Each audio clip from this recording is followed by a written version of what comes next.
So mindfulness in its simplest form is simply a practice of paying attention. And through paying attention, we can actually begin to bear witness to the present moment and see what's actually truly in front of us. It's a practice of observing thoughts, observing narratives, without judging, without grabbing hold of them, but just allowing thoughts, sensations to come and go just as easily.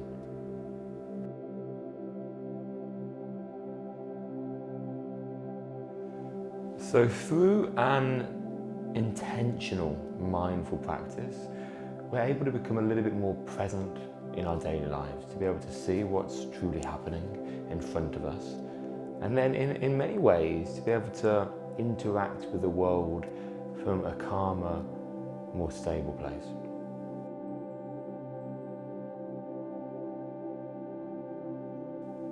There are so many routes you could go down. It doesn't need to be that you need to sit and practice for 60 minutes every day with incense burning and in a really quiet room. You could use an app. There's loads of apps out there. Some are free, some are paid for. There's lots of free stuff available on the internet, of course, as well. Or if you prefer something in person, you could head down to your local yoga studio. Maybe even there was a meditation center or a Buddhist center nearby you could go down to. But equally, there are many techniques that you could just do yourself. You don't need to have a guided meditation. It could simply be you just observing your breath for 5 minutes, and that could be your mindful practice.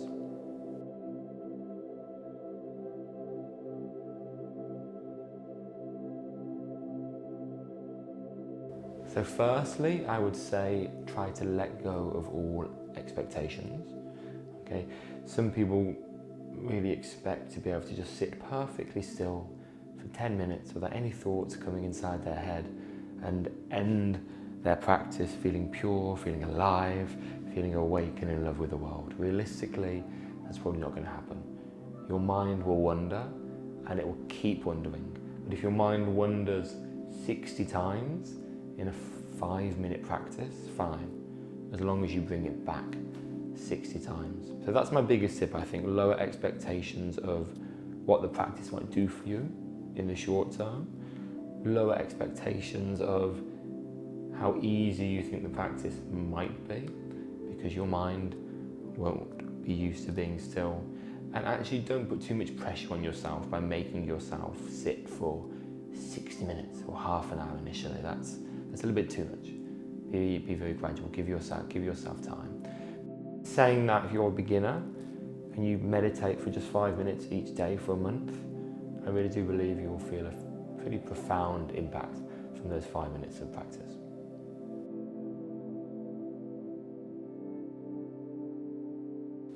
So there's multiple pathways of yoga, and one pathway really is meditation. So meditation is, in a sense, a form of yoga. When most people think of yoga though, people tend to think of asana, which is the movement. And that can really be a mindful practice in itself, in that when you're moving your body, what we're not doing in yoga is making shapes. We're not performing to anyone, but we're having a practice of self-inquiry, using the body as a vehicle for that self-inquiry.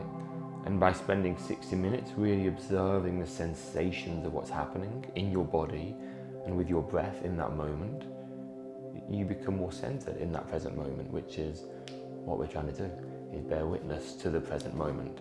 Although saying that, of course, when you're learning about yoga or beginning an asana practice, there are still lots of distractions. You're out of breath, things are hurting. So I would say, yes, you can be mindful while practicing asana, but having a dedicated, separate mindful practice is probably worthwhile.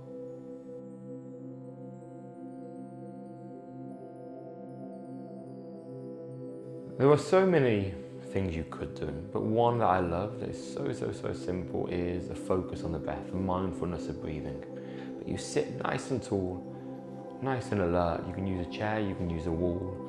And as you sit tall, you just start to watch air coming in and out of the body and what it feels like to breathe. You observe the inhale, you observe the exhale, you observe the pauses in between. And without trying to control your breath, you simply watch that flow. Without trying to manipulate, you simply observe. And of course, your mind will wander at some point. But when you realise it's drifted and you're suddenly thinking about the logistics of owning a cat or where you'd like to go on holiday next, pause, acknowledge that without judgment, and come back to the beginning of the next inhale.